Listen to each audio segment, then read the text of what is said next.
जो सृष्टि को आगे बढ़ाया, सृष्टि में सहायक है।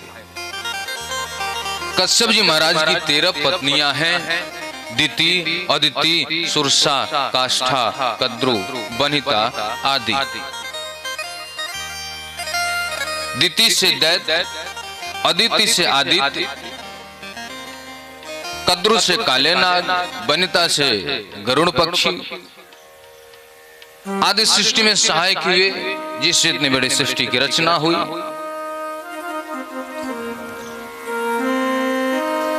जो कश्यप जी महाराज की पत्नी दिति माता हैं, उन्होंने सायंकालीन सत्र में कश्यप जी महाराज से निवेदन किया कि आप मुझे आशीर्वाद दीजिए, संतान प्राप्ति की वरदान दीजिए। ऋषि महाराज कहते हैं, देवी सायंकालीन सत्र में भगवान भोलेनाथ अपने गणों के साथ विचरण करते हैं, इस समय गर्भ धारण करना उचित समय नहीं है। लेकिन भागवत महापुराण में लिखा गया कि यदि कोई कितना बड़ा भी ज्ञानी हो, यदि वो कामांध हो गया तो उसको सुबह शाम रात दिन का पता नहीं चलता। आज काम देवता ही शायद इनके सर के ऊपर सवार थे। ऋषि महाराज से बार बार अनुरोध करती हैं, निवेदन करते हैं। ऋषि महाराज ने विचार किया, हो सकता है विधाता की ही कुछ ऐसी लीला हो। उन्होंने कहा कि मेरे सामने से आप चली जाओ। आसन लगा करके बैठा, ऋषि पत्नी सामने से होकर के गुजरी। उन्होंने अपने हाथ में जल लिया, मंत्र से अभिषिंचित करके उनके ऊपर डाल दिया, जिससे वो गर्भ धारण किया। ऋषि महाराज थे, कुछ भी हो सकता है, वरदान दे सकते हैं, श्राप दे सकते हैं। लेकिन बाद में दिति माता को बड़ा दुख हुआ, प्रायश्चित करने लगे। मेरे जैसा पापी, मेरे जैसे कुलक्षणी, भगवान भोलेनाथ का मैंने अपमान किया, जाकर के अपने पति देवता से क्षमा मांगती हैं। ऋषि महाराज कहते हैं, तू पापणी है, राक्षसी है। ऐसा घोरतमा बेला घोराणाम घोर दर्शना चरंती यस्या भूतानि भूतेशानुचराणि। तुमने भोलेनाथ का अपमान किया है, प्रभु क्षमा कर दो। तुम्हें क्षमा मांगना, भोलेनाथ से क्षमा मांगो, तेरे जो संतान होंगे राक्षस होंगे, मेरा श्राप है। बार बार माता जी प्रार्थना करती हैं, क्षमा मांगती हैं। ऋषि महाराज कहते हैं, ये तुझे अपना गलती का प्रायश्चित करना है तो भोलेनाथ से क्षमा मांगो, और मुझसे यदि आप निवेदन करती हो तो मैं इतना कर सकता हूँ, इतना आपको वरदान दे सकता हूँ कि आपके जो पुत्र राक्षस होंगे भगवान के हाथों मारे जाएंगे, और मरने के बाद सीधे भगवान के पास जाएंगे, राक्षस कुल में नहीं जाएंगे। लेकिन माता ने उन बच्चों को जन्म ही नहीं देती। उनको पता था कि हमारे बच्चे मारे जाएंगे, तो कौन माता चाहेगी हमारा बच्चा मारा जाए। गर्भ को रोक करके रख दिया। प्रजापत्यम तु तत्तेज पर तेजोहनम दिति दधार वर्षाणि शतसंकमाना सुरार्दना लोके तेन हता लोके लोकपाला हतौषजः नवेदयन विश्वसृजे ध्वान्ते भीतिकरं दिशा। चारों तरफ अंधेरा सा छाने लगा, देवताओं का तेज समाप्त होने लगा। सारे देवता भगवान गोविंद के पास गए, भगवान ब्रह्मा जी के पास गए। महाराज क्या हो रहा है, प्रलय होने वाला है क्या? ब्रह्मा जी सबको लेकर के विष्णु भगवान के पास पहुंचे।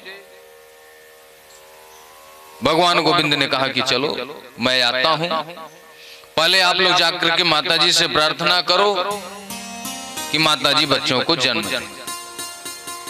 ऋषि महाराज लोग आकर के माता जी से निवेदन करते हैं कि माता जी आप बच्चे को जन्म दे दीजिए। उधर ब्रह्मा जी को छींक आई, उनके नासिका से 12 भगवान का प्राकट्य हुआ। प्रकट हुए शुकर रूप बारह। बोलिए बारह भगवान की। माताजी ने जैसे ही बच्चों को जन्म दिया तो देखते ही देखते बच्चों ने विशाल रूप धारण कर लिया। हिरण्याक्ष और हिरण्यकश्यप। महाराज गदा लेकर के आकाश मंडल में पहुंच गया हिरण्याक्ष। कभी आकाश मंडल कभी पृथ्वी मंडल, कहीं पे यज्ञ हो रहा उसको विध्वंस कर रहा है, कहीं पे कोई प्रसाद बांट रहा है, पे मांस फेंक दे रहा है। जितने धर्म के कार्य थे उसमें विघ्न बाधा डालने लगा। सारे देवता परेशान हो गए। ब्रह्मा जी के पास गए, ब्रह्मा जी से निवेदन किए।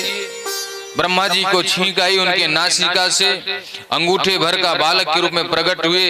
देखते ही देखते बारह भगवान अपने रूप में परिवर्तित हो गए।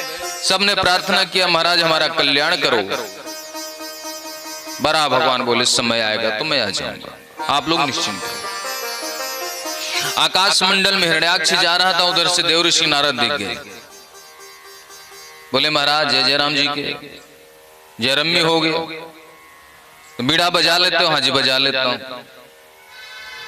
और कुछ जानते हो? नहीं, बीड़ा ही बजाने जानता हूं, भजन करने जानता हूं।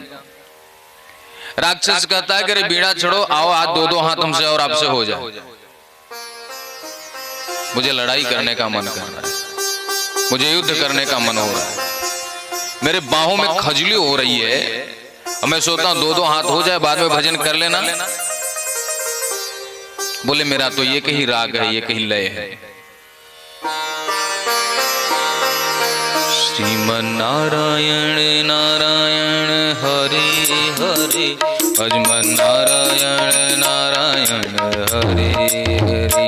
श्रीमन नारायण नारायण हरे हरे, भजमन नारायण नारायण हरे हरे।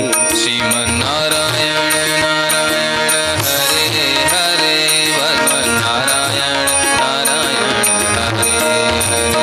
श्रीमन नारायण नारायण हरे हरे, भजमन नारायण नारायण हरे हरे। श्रीमन नारायण नारायण हरे हरे, श्रीमन नारायण नारायण हरे हरे। भजमन नारायण नारायण हरे हरे, भजमन नारायण नारायण हरे हरे। श्रीमन नारायण नारायण हरे हरे, भजमन नारायण नारायण हरे। श्रीमन नारायण नारायण हरे हरे, भजमन नारायण नारायण हरे हरे। श्रीमन नारायण नारायण हरे हरे, भजमन नारायण नारायण हरे हरे। श्रीमन नारायण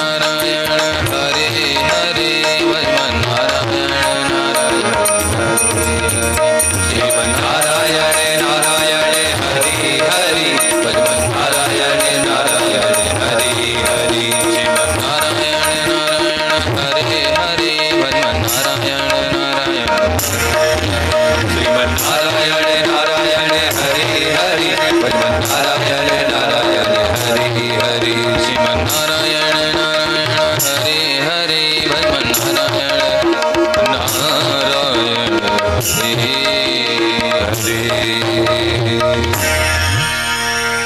बोले महाराज मैं तो कीर्तन करने जानता हूं। बोले नहीं, आज से आपसे लड़ाई करनी है आज। बोले महाराज मैं युद्ध न करके किसी योद्धा का नाम बताओ। अरे महाराज जल्दी बताओ। बोले बड़ी जल्दी है? बोले हाँ जल्दी। बोले महाराज ऐसा योद्धा बता रहा हूं, आप जाओ और ऐसी लड़ाई होगी कि आपकी जो बाहों में खजली हो रही लड़ाई करने के लिए वो सदा के लिए ही समाप्त हो जाएगी। समुद्र में चले जाओ, वहां से एक योद्धा आ रहा है। वहां से गर्जना करते हुए समुद्र में प्रवेश किया। समुद्र के जल पे अपना गदा का प्रहार किया। समुद्र के सारे सैनिक डर गए। उधर से 12 भगवान पृथ्वी मंडल को लेकर के ऊपर चले आ रहे हैं, क्योंकि हिरण्याक्ष ने पृथ्वी को भी पाताल में छुपा रखा था। विष्णु भगवान को देखा, 12 भगवान को देखते ही पहला शब्द गाली। कुछ लोग होते हैं हर शब्द में उनके गाली होती है, अनायास ही, कोई लेना देना नहीं है, लेकिन गाली जरूर देंगे।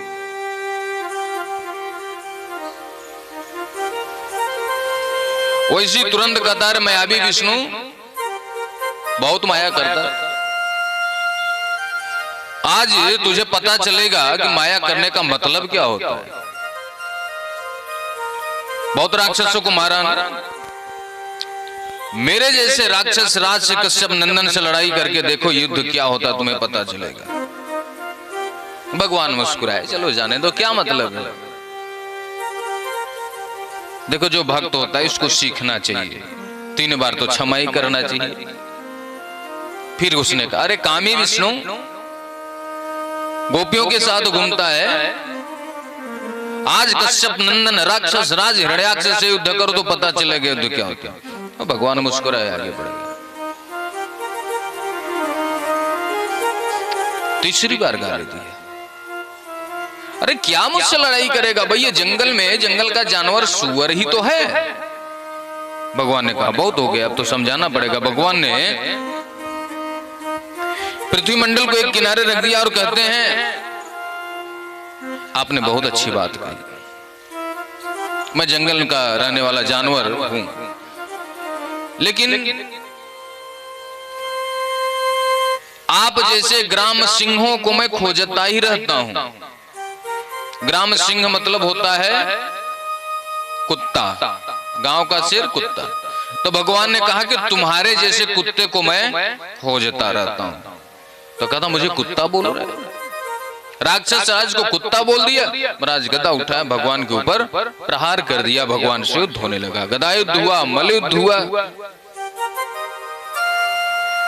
सुबह से लेकर शाम तक युद्ध हो रहा। देवताओं ने कहा महाराज मारो इसको, कब तक बचा करके रखोगे।